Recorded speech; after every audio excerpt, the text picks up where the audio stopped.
सत्यम शिवम सुंदरम परिवार द्वारा शिवजी की सवारी અને રામ ઉત્સવના અંતર્ગત પત્રકાર પરિષદનું આયોજન કરવામાં આવ્યું હતું।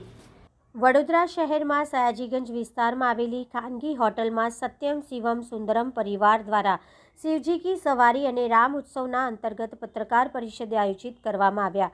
વડોદરા શહેરમાં સયાજીગંજ વિસ્તારમાં આવેલી ખાનગી હોટલમાં સત્યમ શિવમ સુંદરમ પરિવાર દ્વારા શિવજી કી સવારી અને રામ ઉત્સવના અંતર્ગત પત્રકાર પરિષદનું આયોજન કરવામાં આવ્યું હતું, જેમાં ખાસ ઉપસ્થિતિમાં વડોદરા શહેરના મેયર પિંકીબેન સોની તથા ધારાસભ્ય યોગેશ પટેલ, ભારતીય જનતા પાર્ટીના પ્રમુખ ડોક્ટર વિજય શાહ, સ્થાયી સમિતિના ચેરમેન ડોક્ટર શીતલ મિસ્ત્રી તથા ગુજરાતી પ્રભારી ડોક્ટર ભરત ડાંગર, શિવ પરિવારના મયંક પટેલ, મહામંત્રી સત્યન ગુલાબકર તથા કાઉન્સિલર અને હોદ્દેદારોની ઉપસ્થિતિમાં આ પત્રકાર પરિષદનું આયોજન કરવામાં આવ્યું, જેમાં સનાતન ધર્મ વિજય યાગ અને રામલીલા 20/1/2024ના દિવસે અને 21/1/2024ના દિવસે રામજી કી સવારી અને 22/1/2024ના રામાયણ આધારિત રંગોળીનું આયોજન કરવામાં આવ્યું અને આ પત્રકાર પરિષદ વિવિધ કાર્યક્રમો યોજવામાં આવશે।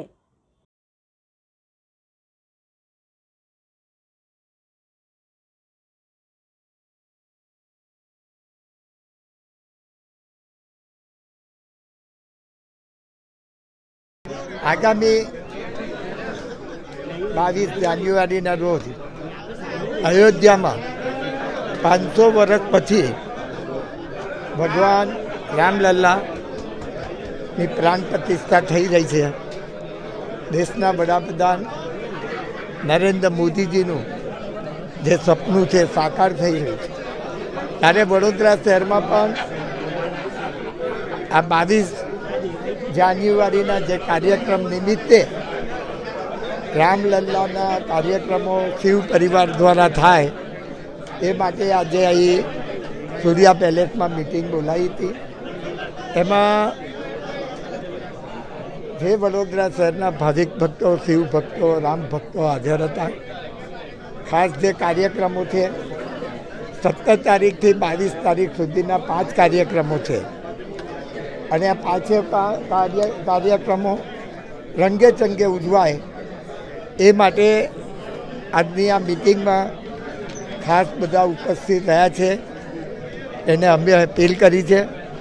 જે પહેલો પ્રોગ્રામ છે એ જે કીર્તિસ્તંભ પાસે પ્રદર્શન ગ્રાઉન્ડ છે ત્યાં એક કાર્યક્રમ જે થવાનો છે એમાં ખાસ કરીને એક યજ્ઞ કરવામાં આવ્યો છે।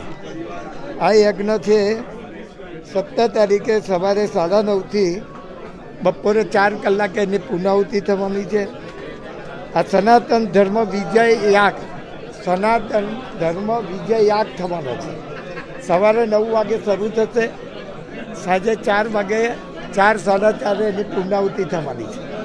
ત્યાર પછી 4:30 વાગ્યા પછી એ પ્રદર્શન ગ્રાઉન્ડથી જે યાત્રા નીકળવાની છે એ સનાતન ધર્મ વિજય યાત્રા ત્યાં આપણે કીર્તિસ્તંભથી માર્કેટ 4 રસ્તા, ત્યાંથી નાય મંદિર, ગાંધીનગર ગૃહ, રાવપુરા ટાવર થઈને કોઠી પાસે વિસર્જન થશે। એ જ દિવસે પોલો ગ્રાઉન્ડ ખાતે રાવણ દહનનો કાર્યક્રમ છે અને ભવ્ય આતશબાજી। પહેલાં આતશબાજી થશે 7 વાગે અને ત્યાર પછી રાવણ દહન થવાનું છે। તેવી જ રીતે બીજો કાર્યક્રમ છે એ છે 19 તારીખે। એ આગળ નારી શક્તિ ગ્રાઉન્ડની બાજુમાં બેમાલી, ત્યાં આગળ રાત્રે 8થી 12 વાગ્યા સુધીને એ ત્યાં આગળ આ કાર્યક્રમ થવાનો છે રામલીલાનો। ને ત્રીજો કાર્યક્રમ છે રામજી કી સવારી। જેવી રીતે આપણે શિવજીની સવારી રણમુક્તેશ્વર મહાદેવથી નીકાળીએ છીએ એવી રીતે જ રણમુક્તેશ્વર મહાદેવથી આ રામજી કી સવારી નીકળશે। ત્યાંથી માંડવીથી નાય મંદિર, ગાંધીનગર અને કોઠીએ સાંજે 7 વાગે પૂર્ણ થશે। ને જે એના પછી વડોદરા શહેરમાં વિવિધ સ્તરે રંગોળીનો 2 દિવસ કાર્યક્રમ છે 21 અને 22। એમાં મંડળો હોય, પોર હોય, આ બધી જ જગ્યા એ લોકો અમારા કોન્ટેક કરી રહ્યા છે. એટલે આ કાર્યક્રમ પણ 2 દિવસ ચાલશે, જે રામાયણને લગતી આ રંગોળીઓ થશે. અને 5મો જે કાર્યક્રમ છે 22 તારીખનો, જ્યારે 12 ને 20નું મુહૂર્ત છે, એ ટાઈમે 500 જેટલા બ્રાહ્મણ સુસાગર ખાતે પધારવાના છે 11 વાગે. એ તહીં આગળ પ્રાણ પ્રતિષ્ઠાના પહેલાં રામજીની ધૂન થશે અને પ્રાણ પ્રતિષ્ઠાના મંત્રો ઉચ્ચારશે.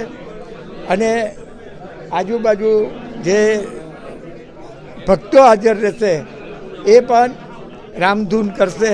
એવો ભવ્ય કાર્યક્રમો રાખવામાં આવ્યા છે.